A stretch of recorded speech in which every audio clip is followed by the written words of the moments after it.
Okay, so you've probably heard a lot of the different iterations of the 6505 by Peavey. By different iterations, it's been around with a couple different numbers over time. A couple guitarists that are really famous have used them in the past. You've probably also heard about the Invective, which is a newer version of, like a newer version of that amplifier modified by this guy right here. But did you know that they also make a clean head? And it sounds really freaking sweet. Let's take a listen to it.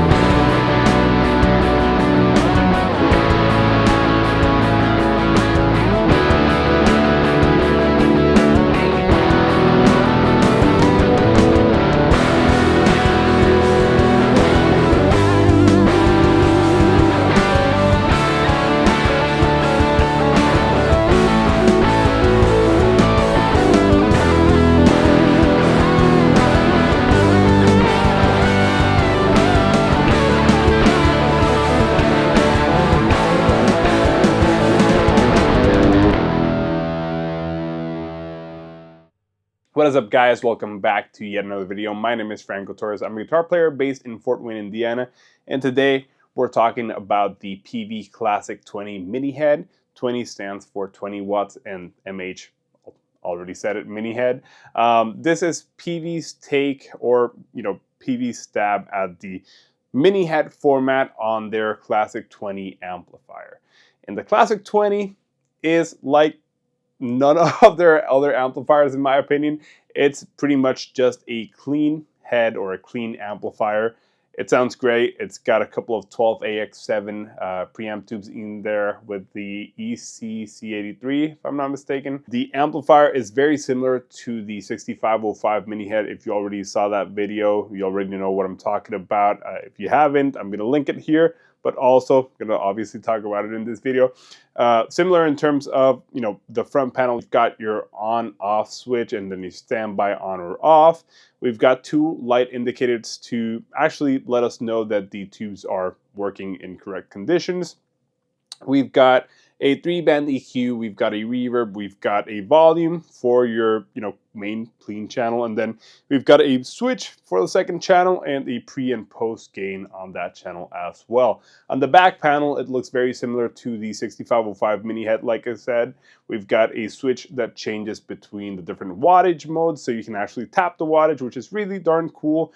For the first recording on this video, I was using it in 20 Hz just directly out of the XLR, which takes me to the next portion of what it's got in the back, which is a speaker simulated, which is a cab simulated XLR DI output, which is freaking useful as hell. It's got a little button on the side to either defeat or enable, the speaker output, so you can actually use it with a speaker. And the demos that you see with the Strat in this video, we're actually going to be recording both DI out, and I'm actually miking my 5150 cabinet with an SM57. The cabinet is just your standard EVH 5153 cabinet, closed back, V30 speaker, and like I said, SM57 going straight into the Apollo. So for the demos with the Strat, keep that in mind. I am playing through that and also using the DI. I like to blend the two. They sound great. For the demos with the PRS, I'm just going straight into the amplifier, 20 watts, and going into the Apollo out of the XLR simulated output. Something worth noting as well, when I'm playing the Strat, I'm actually on 5 watts just because why not record it at 5 watts? It's nighttime over here. I don't want to bother my neighbors with a 20 watt tube amp just blasting in my studio, even though I don't think they're going to be able to really hear it, but it can get really freaking loud. Anyways, the back panel includes, like I said, the XLR DI output.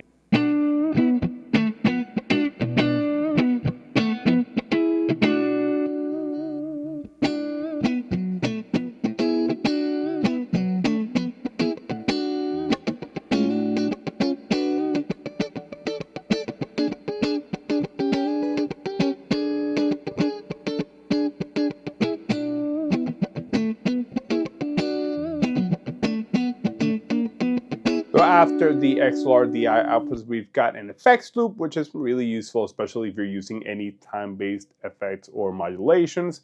And then we've got 2 ports for either changing channels or turning on or off the reverb. We also have a USB port, so we can actually use this as an interface, which that's really freaking killer, especially for the price point on what we're talking about, this Peavey amplifier. I mean, you're really getting a lot for your money, and this is true to all of the mini heads in their lineup, in my opinion. They all sound great. I really like how they sound. I mean, if you saw my video on the 6505, I think it sounds freaking awesome. It's a beautiful looking head too. I mean, they're super, super freaking nice looking. They look super cute, right? But they're also actually very usable. And in terms of, you know, actually taking them out and playing out live, I think they're really useful because, like I mentioned, you can plug in your cab through it, but you can also use an XLR DI out. So essentially, you know, when you're playing out live, you don't necessarily need to bring something like a reactive low box to be able to actually, you know, get an XLR mix to the front of house. And I mean, you can mix and blend the two in the front of house signal. So like if you're wanting to do something a little bit different and get more sound out of your own equipment in terms of like getting a kind of almost as if you were playing 2 different cabs in terms of like the front mix, you can do what I'm doing for recording this, which is SM57 into your cab and then XLR DI output into whatever, you know, mixer you've got, and you can get a really cool blend between the two. That's how I think they excel, and by they I mean all of these Peavey mini heads. That blend between using a cab that you like with an SM57 and the XLR output, to me, is just magical with these. It's something that I tend to do with a lot of my other amplifiers, but I normally use the 2 Notes Captor 8. On these, you can actually do it on the built-in XLR output, which is really cool, especially considering that you're just paying $699 for all of that. And I really do mean it. You're getting a lot for your money with these heads. Now let's take a little bit of a listen to the Peavey Classic 20 mini head. We're doing just clean, just a couple of overdrive pedals in front of it, and by couple I mean the double barrel by JHS, which is 2 pedals in one, kind of like a Tube Screamer-esque and a Klon-esque pedal. Just for a little bit. For the most part, I'm going to be just playing into the amplifier clean, and then the second channel, a little bit of an overdriven channel, just to kind of show it off a little bit. So let's take a listen to it and kind of come back for some final thoughts.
Okay, so now that we're back and we've heard the amplifier, feel free to, you know, drop down below what you think of the amplifier. I would love to read what you guys think of it. If you've had any experiences, please do share them as well. Always like to read that kind of stuff. Do consider maybe subscribing onto the channel. It does help me. It's, you know, a channel that's growing, and I'm really happy to do these videos. This is something really fun for me. And hopefully I'll see you guys on the next video. But before we sign off, I think the amplifier is freaking awesome. It's a really nice pedal platform amplifier, I think. It reacts very well to pedals. It's got a very interesting sounding clean, and by interesting I mean like it can kind of do a little bit of the Fender territory, but it can also do a little bit of like the Peavey 6505 clean sound, though the 6505 on a clean is actually a little bit, you know, kind of like dirty. So this one can kind of get into that territory, especially on that second channel. The first channel, or the main clean channel, it's kind of like a almost Fender-esque, almost between that and something like an orange type clean. It's got a very interesting sound for sure, very usable, and it feels really good under the fingers. Like it actually is very responsive. If you lower the volume, like you can actually get very dynamic with it, which is really neat. And I'm stoked to see, you know, the direction in general of their company and what they're doing. I think it's really neat for sure. Anyways, hopefully I'll see you guys in the next video. Like I said, please do consider subscribing, and yeah, I'll leave it there.